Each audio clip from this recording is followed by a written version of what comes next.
What's up, everybody? James Jackson here, back again with another video. I just dropped my low-light video of the Canon C70, so definitely check that out. But I'm hopping on, and this is a little bit different. As you guys could probably tell, I'm in a different area of my house because right now I'm watching my daughter, but some news just leaked that I had to hop on and sort of give you guys my thoughts, and that is that Sony is looking to drop another FX line camera, but this one has really caught my attention, and that is the FX3. Now, we don't really know about it. There's conflicting reports. The only thing that has really been confirmed that multiple sources are saying is that this camera is going to be able to do 4K 120 frames per second, and it is a cinema camera that is part of the FX line.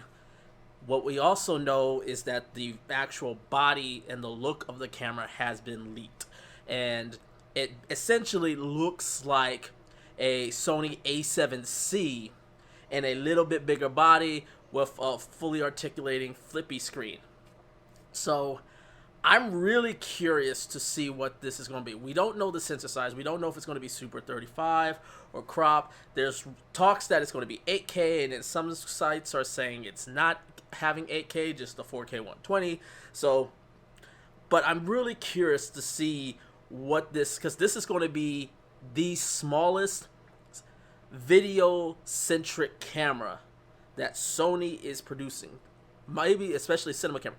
So it's got me pumping. It got me thinking, what could possibly be having in this camera that is going to separate it from the A7S3, the A1, and the FX6? Because these are all cameras that Sony has just been put out lately, especially the Sony A7S3.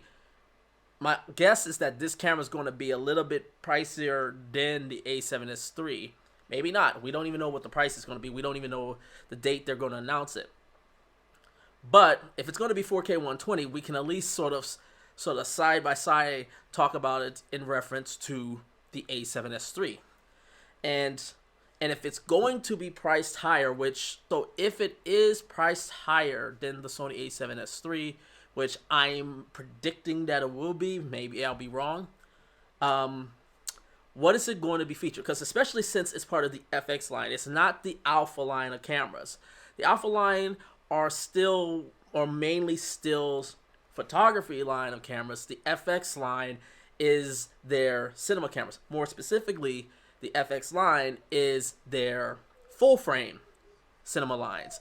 The FX9, the FX6 are like full frame versions of the FS7 and the FS5 that were Super 35. So it makes things very, very interesting. So because it's part of the FX line, I'm assuming it's going to be full frame. So it looks like it's going to be full frame, 4K 120. So at the very least, it could be UHD 8K, which some people are reporting it to be. We don't know for sure. If it is, this is going to be, again, interesting compared to the A1, and where will this sit regarding the A1. But let's just assume there's not going to be 8K.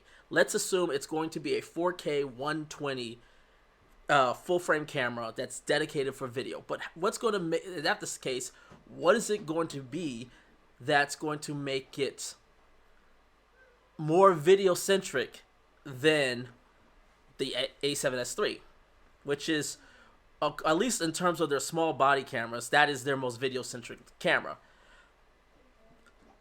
If my prediction, there's two things that I'm going to predict that's coming with the the FX3, I think, and that is it's going to possibly have the electronic ND filter. My guess, because the FX lines all have the electronic ND filter, from the FX9 to the FX6, they all have the electronic ND filter, so it makes sense that that would be in there. If they come in with an electronic ND filter, I think the A7S III is going to look a little bit less value. It's still a solid value from the looks of it, but it's gonna really make things interesting if it comes with an electronic ND filter. The next thing I think they're going to definitely, they have to do this, and that is they're going to put shutter angles. To me, there's some things that are just more video centric that they should be. So I think there's going to have shutter angle, the electronic ND. I do believe that they will have some sort of BNC, possibly. We shall see. Because again, it looks a little bit bigger than the typical A6000 line. It's in that A6000 style body, but it's a little bit bigger. So hopefully it was that. Those are my guesses. If that is the case, this is going to be a true cinema camera. And it has to have waveforms. Hopefully it has waveforms.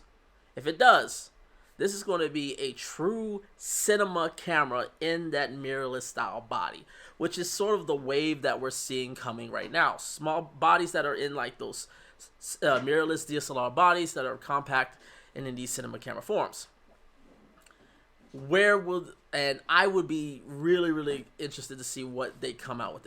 If they don't come with any of these things, if they don't come with the electronic ND, they don't come with the BNC, if they don't come with some sort of more video-centric features like waveforms and false colors, I will be really, then I'll be like, well, what is the point of this camera? Because I will be shocked if they put RAW internally into this camera, especially given the fact that none of their bigger body cameras have RAW internally in the cameras. You have to all do external recording. So I doubt that's going to happen. So I'm really curious, because if it does, again, it doesn't include some more additional video-centric features for a cinema camera, I don't know what's the point of this camera then. But these are my thoughts. Again, this just came out. I just wanted to give you guys my thoughts. Let me know what you guys think. Leave your comments below. Hit that subscribe button. Until next time, take care, everyone.